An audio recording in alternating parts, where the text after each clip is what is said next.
The 1970s were the decade in which hip-hop was born, witnessed only by the happy few who were there. In the 1980s, hip-hop grew from a local phenomenon to a new musical genre and worldwide cultural movement, with hip-hop albums steadily starting to be released from the mid-80s on. The 1990s were the first full decade in which hip-hop albums were being released, with dozens of dope records coming out every single year, a lot of which we now consider hip-hop classics. For this list, we ranked what are, in our opinion, the best 1990s hip-hop songs. Obviously, not everyone, or more likely no one, will agree 100% with the order on this list. That's okay, it is exactly why these lists exist, to have a healthy discussion about the music we all love. So, let's get into it. Are your favorites missing? Which songs would you rank higher or lower, or leave off the list? Share your opinions in the comments. Released in 1999 under his own Flamboyant Entertainment label, after Columbia dropped him due to disappointing sales figures of Lifestyle Is, this was one of 1999's biggest indie single releases, and it remains a classic track to this day. Big L brilliantly breaks down street slang, an unforgettable song filled with hip-hop quotables. This four-man crew from Queensbridge, Mr. Cheeks, Freaky Tariq, Spig Nice, and Pretty Lou drop a near classic with their debut album Legal Drug Money. Great lyrics mainly from Mr. Cheeks, dope East Coast beats, and the album flows just right.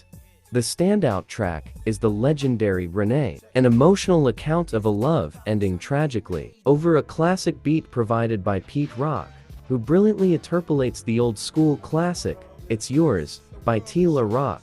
Nas drops 3 dope verses, just one of the 9 near-perfect tracks on Nas' debut Illmatic, the best album of the 1990s. The song that catapulted Eminem to international stardom, and the real start of an epic career that would make Eminem one of the best-selling artists in music ever. O.C.'s Time's Up from his underrated 1994 album Word Life was a scathing accusation, pointed at studio gangsters and thug posturers who were flooding the hip-hop scene at the time. Is this not one of the most creative hip-hop beats ever?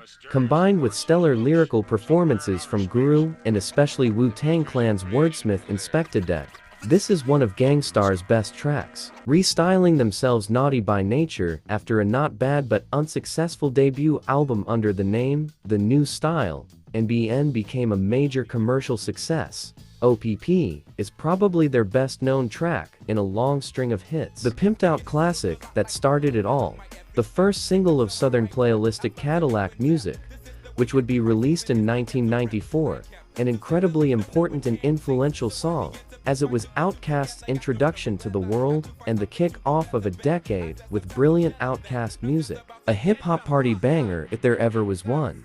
Do you remember the first time up in the club you heard this Pharaohe Monch classic coming from the speakers? The debut single from Wu-Tang's classic first album, Enter the Wu-Tang 36 Chambers, was a game-changer. It features verses from 8 of the original 9 Wu-Tang members, as relevant today as it was over 2 decades ago. In this song, KRS One addresses police brutality specifically directed at black people, cleverly linking the days of slavery to the way police acts in these modern times. Poignant, powerful, and sadly still relevant. One of the many excellent tracks. DJ Jazzy Jeff and the Fresh Prince's biggest hit, and a track impossible to dislike. A feel-good summertime anthem if there ever was one. Outkast has always been master of the chorus, and this hit single has one of the most recognizable hooks off all their songs. One of the many highlights of the masterful album. Shimmy Shimmy Ya is the second single and arguably best-known track of Old Dirty Bastard, from his solo debut album Return to the 36 Chambers, the dirty version. It was produced by fellow Wu-Tang Clan member RZA, a perfect testament to ODB's crazy brilliance. I'll Be There For You You're All I Need to Get By is a brilliant remix of Method Man's All I Need, which appears on his 1994 debut album T-Cal, and a beautiful remake of Marvin Gaye and Tammy Terrell's 1968's hit, You're All I Need to Get By. Gin and Juice is the second single by Snoop Doggy Dogg from his debut album Doggy Style, and one of Snoop's signature songs. Expectations for Snoop's debut album were sky high after his performances on Dr. Dre's The Chronic, and with Doggy Style Snoop and Dre delivered, and then some. I Got 5 on It is a mega hit by Oakland duo Lunas. It was released in May 1995 as the lead single from their debut album, Operation Stokola, and is one of those rare songs that has stayed in rotation worldwide to this day. An organized, noise-produced musical masterpiece from Outkast's monumental sophomore album with a butter-smooth bassline, and both MC's lyrical genius on full display. Andre's and Big Boy's stutter-stop flows that don't necessarily stick to the beat work perfectly, as they always do. De La Soul's scathing attack on what they perceived as an ongoing decline in hip-hop music and hip-hop culture, as relevant if not more relevant today as it was over 20 years ago. This track turned out to be highly prophetic, and stands as one of the staples of De La Soul's discography. The lead single released from Camp Lo's underrated 1997 debut album, Uptown Saturday Night. Great vibe, great song. One of Nas' more radio-friendly songs. From his sophomore album, It Was Written. A great collaboration with Lauryn Hill, and a brilliant recreation of Curtis Blow's old-school classic.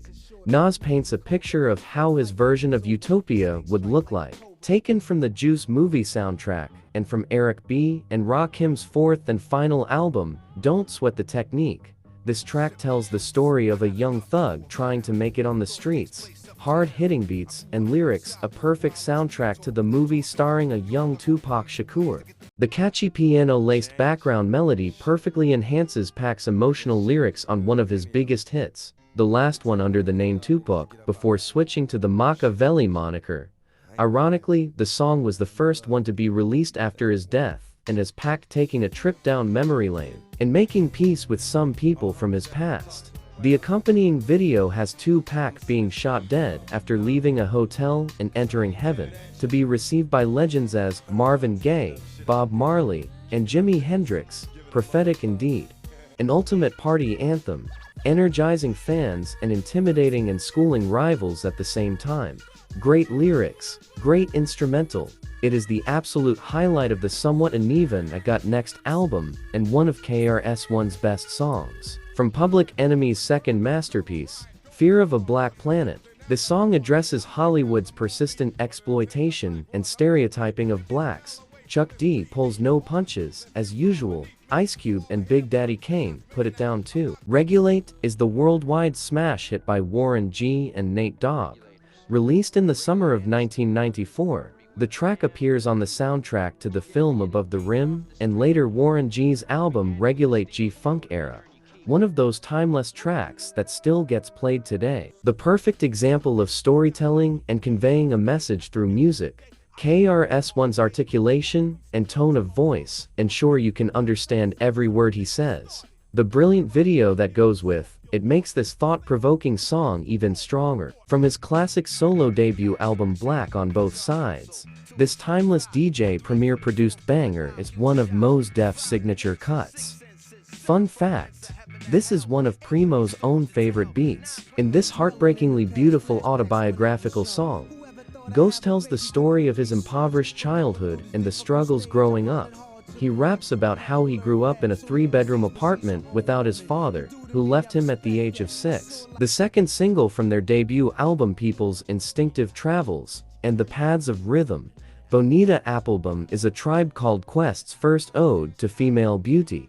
Humorous and cheeky, you just gotta love Bonita Applebum. Released as a single in 1996, and in this version not appearing on their 1995 album 1999 Eternal album, The Crossroads, is the biggest selling single and Grammy-winning song by Bone Thugs and Harmony. This remake of the original Crossroads was done after the death of Bone Thugs' mentor Eazy-E, which makes this timeless dedication to deceased loved ones all the more heartfelt. The perfect symbiosis of the KRS One and DG Premier collaboration over Primo's masterpiece instrumental, interpolating Curtis Blow's classic The Breaks. KRS once again lets other rappers know what's the deal. The lesson to be learned here: you're not a real MC if you cannot rock a crowd. No one better suited to make that claim than one of the best live performers hip-hop has ever seen. Definition is the first single from Black Star's eponymously titled monumental 1998 album, a time when hip-hop was struggling with materialism and mass-produced mindless factory rap.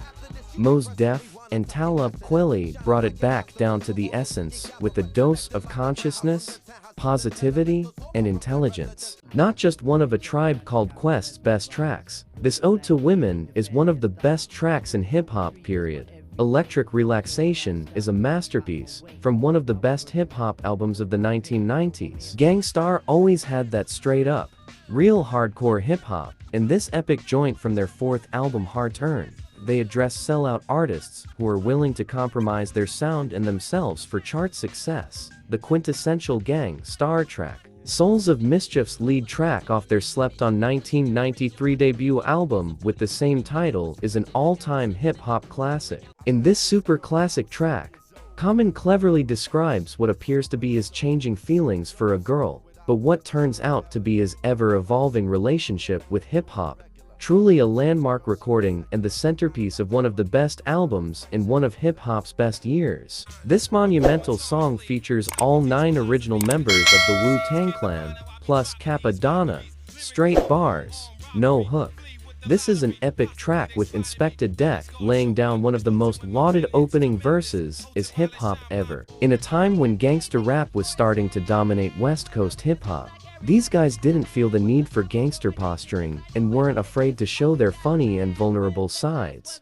Passin Me By is one of the big tracks off their epic debut album Bizarre Ride to the Pharcyde hip-hop classic. The lead song of The Low in Theory, one of hip-hop's most celebrated albums ever, shines because of the back-and-forth synergy between Q-Tip and Phife, who bounce their lines off each other effortlessly and to perfection. Mama Said Knock You Out showed LL in top form.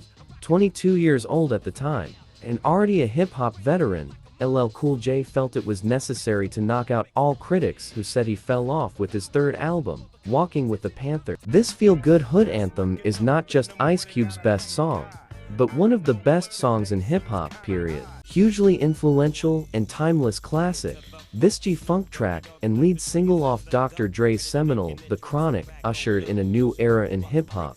It established West Coast dominance in rap, and it was the breakthrough moment for Dr. Dre's young protege, Snoop Doggy Dogg. Classic Mobb Deep rhymes over a signature Sinister Havoc beat. This song is not just Mobb Deep's best, but one of the very best in the history of hip-hop. The centerpiece of the all-around epic album, The Infamous, which was a big part of the renaissance of East Coast hip-hop. Dear Mama is a heartfelt tribute to Tupac's mother, and one of his most celebrated and most famous songs. The first single from Notorious B.I.G's monumental debut album Ready to Die, and an unbelievable critical and commercial success. This Biggie joint is an all-time classic not just because of its universal appeal, but because of its essentially positive vibe and emotion. The quintessential Nas track and one of hip-hop's best songs ever. A classic narrative of life on the New York City streets. This is one of the many classics Nas' partnership with DJ Premier would yield. This is not only Gato Boy's signature and best track, but one of the best tracks in hip-hop ever. The 1991 track remains one of the most incisive songs about mental health, hip-hop or otherwise. That's in part because it draws on experiences that are all too real. The final single from Wu-Tang Clan's monumental debut album, Enter the Wu-Tang 36 Chambers, Saratem, offers a haunting lesson in street economics, with excellent verses from Raekwon and Inspected Deck, and with Method Man's unforgettable hook. They reminisce over You was inspired by the death of Pete Rock, and CL Smooth's close friend Troy Dixon, better known as T-Roy of Heavy D, and the Boyz in 1990. The song was the lead single off their monumental debut album Mecca and the Soul Brother, and is now widely regarded as one of the best hip-hop songs ever.